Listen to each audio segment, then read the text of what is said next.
Hey guys, Underground Geek here. So here we are. Oh my lord. So, since everybody liked the Gwenpool versus Spider Gwen that I did last time, I thought I would do another one for the Unbelievable Gwenpool versus the Unstoppable Wasp. Number one versus number one. I feel like that would be a bit more even since last time Spider Gwen's issue was so terrible. There was nothing in it. And boy, was I wrong. Okay, if these were the first issues of any other comic, they would have been canceled immediately. Okay, there's almost zero action in both of these comics. There's a little bit of fighting in the Wasp, but everything else is pretty much just ridiculous. So I'm going to start with Gwenpool because I like the artist Grihiru. So we'll talk about this one on issue one. All right, so you get a little backstory, what's going on, and let me just go ahead and say that I'm very confused about this first issue. Like, if I'm just reading this comic and I'm going into it, they don't really say anything about her, like what's going on or why she's in this situation or who she even is. So I don't know if there's another comic that comes before this, but it's very confusing. All right, so you've got these aliens and they're attacking. They kind of look like the knockoff of the guys from Thor, but with squid heads. So you get them attacking everything, and they're attacking Gwenpig that's running through the streets. You got Batrick, he's upside down for some reason, because, whatever. It's Marvel. Um, so they catch the Gwenpig, and I felt kind of bad for the little pig. I was like, no, don't hurt the little pig. And then Gwenpool's talking like she's been turned into a pig, and I was like, wow, that's very interesting. What happened? And then she's like, oh, just kidding, not really. So she had actually dressed a pig up in her outfit because you can find an outfit that fits a pig. I mean they're everywhere. You hadn't seen them, and so Batrook is upside down again for some reason, and Gwen is talking about the headquarters and she's got to go meet this guy and blah blah blah blah. And so at the same time, the police have showed up to fight the squid people, and it's not working out for them. They're having to retreat, and they make some snide joke about retreating as city cops. So let me go back to this for a quick second. She talks about why this plan worked with the pig, and she's saying that, well, these aliens are racist against Earthlings, and all species are the same to them. So they're all racist because they're racist. What does she say here? Um, they are aliens. They are all racist. And my thing is, no, no, that makes no sense. You do not look like this little pig, okay? It's one thing to look like other people, but you don't. Humans don't look like pigs. You're being stupid. Don't be Dan Slott. Okay, so then we got this awful advertisement of what's to come with S.J. Marvel. If you could only know that all these were going to fail.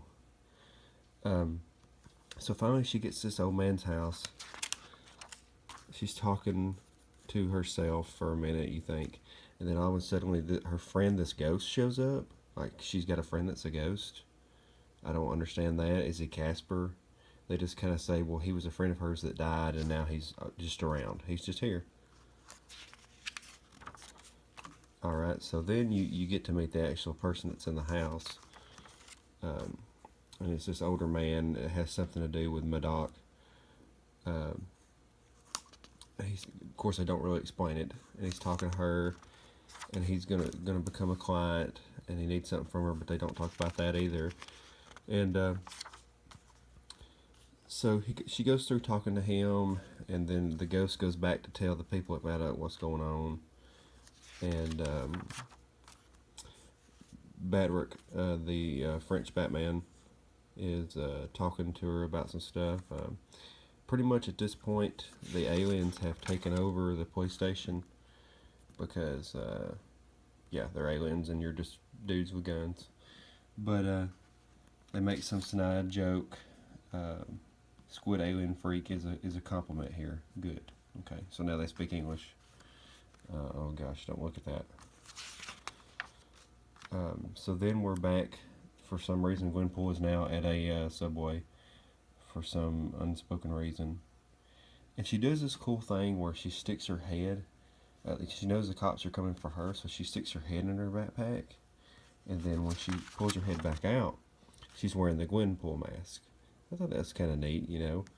But it doesn't work out for her because she thought she was just going to take on the cops, and then they actually had aliens waiting to attack her, so that didn't work out too well. So, no action whatsoever. You're getting a 4 out of 10 on that one. You get a 6 out of 10 on the art, though. So, that was Gwenpool number 1. Like I said, that would have been canceled if that was any other comic book. So, now we're on to the Unstoppable Wasp. Okay, guys? The Unstoppable Wasp number 1. And I got to say, the art in this comic book is terrible. I mean, look at the way they draw her face. Look at the way they draw Camilla Khan.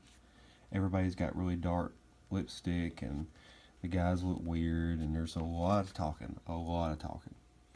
Okay, so she's going on her shopping spree with Camilla Khan, buying groceries and things, and talking about girl stuff because science. And then she's going in for a job interview, and she's asked to talk about her father. And that's when she goes on this big spree about Hank Pym being her dad and all this kind of stuff. And she actually says, where did she say this? They moved me to an isolated facility designed only for the brightest minds of the Red Room. They called it the science class. No, they would not have called it that. Stop. So then, of course, the lady feels all bad for her when she hears the story and blah, blah, blah, blah. And then we had this big sound effect that happens because there's a giant generic robot that Mockingjay's fighting all by herself because she would be able to fight a giant robot by herself. No, she wouldn't. Okay, she's pretty much Black Canary. She would not be able to do this.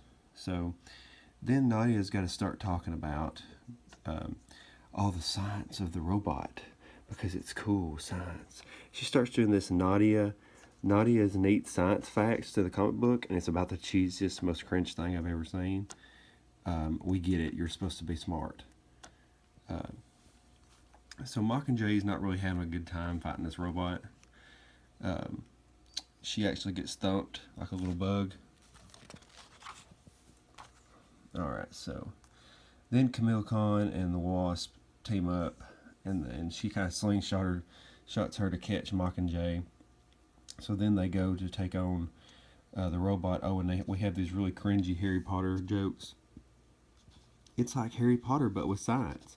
What's Harry Potter? Oh no, that's just sad. So then we have Avengers Assemble, even though they're not really Avengers, you know. So the Wasp goes and attacks this generic evil lady, and she gets caught, and then she disappears so quick that when she tries to squish like a bug, it doesn't work.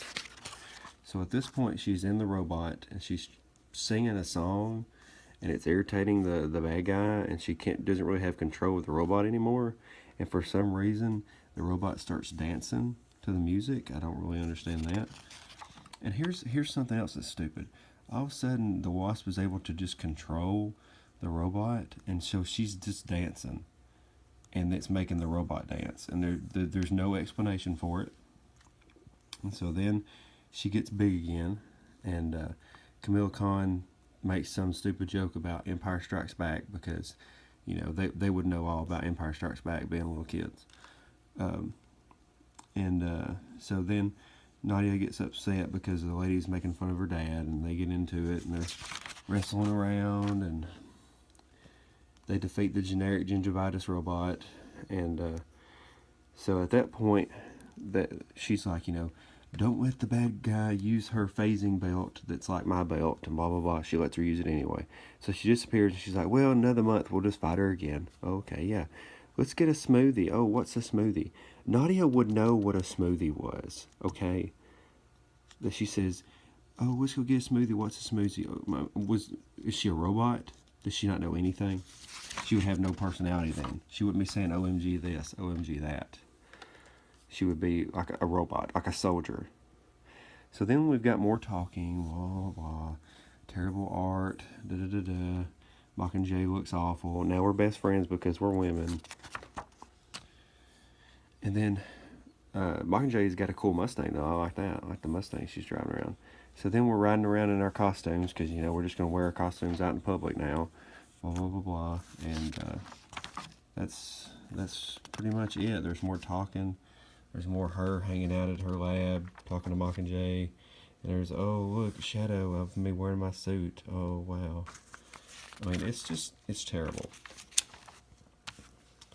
And I gotta say, I don't know which one is more awful. That's what's so bad. I don't know which issue is more awful. So I guess I'm gonna have to say that maybe Gwenpool was a little bit better because the jokes were funny, but there was no action. So I would cancel both of these comic books if I were Marvel at the time. I know that the first issue probably did okay and the second issue bombed. I know it had to because these were terrible comics. And if they keep making comics like this, they're going to be in trouble because I actually did this in honor of the Wasp getting canceled at issue 12. I thought that would be pretty funny. I was like, let's review the first one since number 12 got canceled. Now I know why it got canceled. The outfit is awful. The character is awful. The art is awful. Okay. Characters, okay. Art is great. Story is terrible. Okay. So if I do it like this, I guess Gwenpool wins if I do it that way. Because she gets 2 out of 3, But they've got to start making better comics than this. These are just terrible on any standard. This looks like something that Magdalene Visaggio would make, trying to push her agenda. These are not good comics. And but I wanted to do a review of them. Wanted to kind of tell you what they were about, show you what was going on inside of them. The artwork on Gwenpool is actually okay. I like the Japanese style. Kind of reminds me of Big Hero 6 or something. But yeah, I just didn't want to do my little review and tell you that they both suck. And my cat just attacked something and fell and dropped everything. But yeah, they're just horrible. What else can I say? But hit the like, hit the thumbs up, hit the subscription button, and let me know what you think in the comments. And all right, I'll do another one next. Just let me know what you want me to review next, like Gwenpool versus somebody else. I'm doing this because of the whole assistant editor problem. I want to put her up against other comics and see how she stands out. But let me know what you want to do next. And all right, have a good day.